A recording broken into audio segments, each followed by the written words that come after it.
নমস্কার বন্ধুরা, আমি মৌসুমি মৌসুম ক্রিয়েটিভিটি চ্যানেলে সবাইকে স্বাগত জানাই।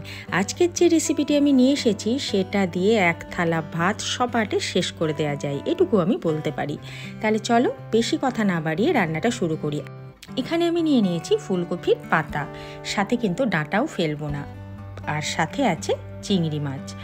এখানে তোমরা চিংড়ি মাছ ছাড়াও করতে পারো রান্নাটা। এখানে পাতা ডাঁটা দেখো আমি খুব মিহি করে কুচিয়ে নিয়েছি। ফুলকপির ডাঁটা পাতা কুচানোর আগে খুব ভালো করে ধুয়ে নিতে হবে, কুচিয়ে নিয়ে আবারও কিন্তু একবার ভালো করে ধুয়ে নিতে হবে। এবার বাটির মধ্যে পরিমাণ মতন জল, একটি কাঁচা লঙ্কা, একটু শুকনো লঙ্কা আর সামান্য লবণ দিয়ে সেদ্ধ বসিয়ে দেবো। 2 থেকে 3 মিনিট একটু ভাপ দিয়ে নিয়ে এরকম একটি ছাঁকনির মধ্যে জলটাকে ছেঁকে নিতে হবে। এবার গ্রাইন্ডার জার নিয়ে নেব, তার মধ্যে পাতা ডাঁটা কাঁচা লঙ্কা যা যা সেদ্ধ করেছিলাম সব একসঙ্গে এর মধ্যে দিয়ে দেব। তার মধ্যে দেব এখানে নিয়েছি আমি 4 কোয়া রসুন, লবণ, সামান্য আদা বাটা আর ধনে পাতা।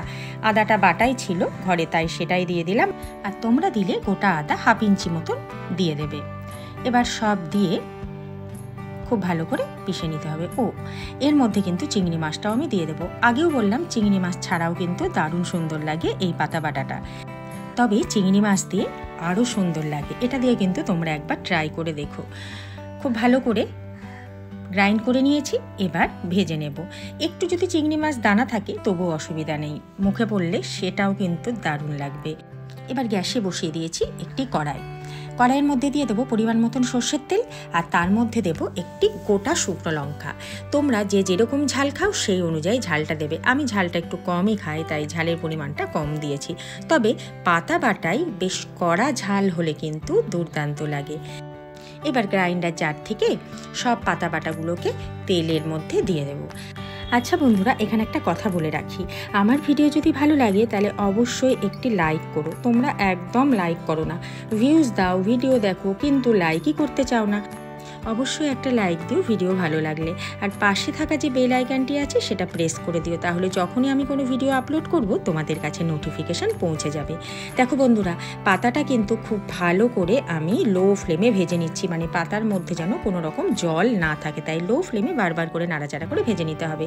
একটুখানি এখানে চিনির ব্যবহার করলাম। চিনিটা কিন্তু মিষ্টির জন্য নয়, এটা টেস্টটা খুব সুন্দর ব্যালেন্স হয়। এবার খুব ভালো করে পাতাটা ভেজে নিয়েছি। দেখো একদম কিন্তু পাতার মধ্যে জল নেই, পুরো ঝুরঝুরে মানে শুকনো হয়ে গেছে। যে কোনো পাতা বাটা তোমরা যতক্ষণ ধরে লো ফ্লেমে ভাজবে তত কিন্তু তার স্বাদটা বাড়ে, এটা কিন্তু খুব সত্যি কথা। একবার এইভাবে রান্নাটা করে দেখো। এবার গরম গরম ভাতের সাথে খাওয়ার পালা, তাই একটি বাটির মধ্যে ঢেলে নিলাম, আর উপর থেকে দিয়ে দেব সামান্য কাঁচা সর্ষের তেল। সেই খেতে হয়েছিল এই পাতা বাটাটা, এক থালা ভাত খাওয়া হয়ে গেছিলো আমাদের বাড়ির সবার। অবশ্যই তোমরা একবার ট্রাই করো, আর ভালো লাগলে অবশ্যই জানিও। খুব ভালো থেকো, সুস্থ থেকো, দেখা হচ্ছে আগামী পর্বে।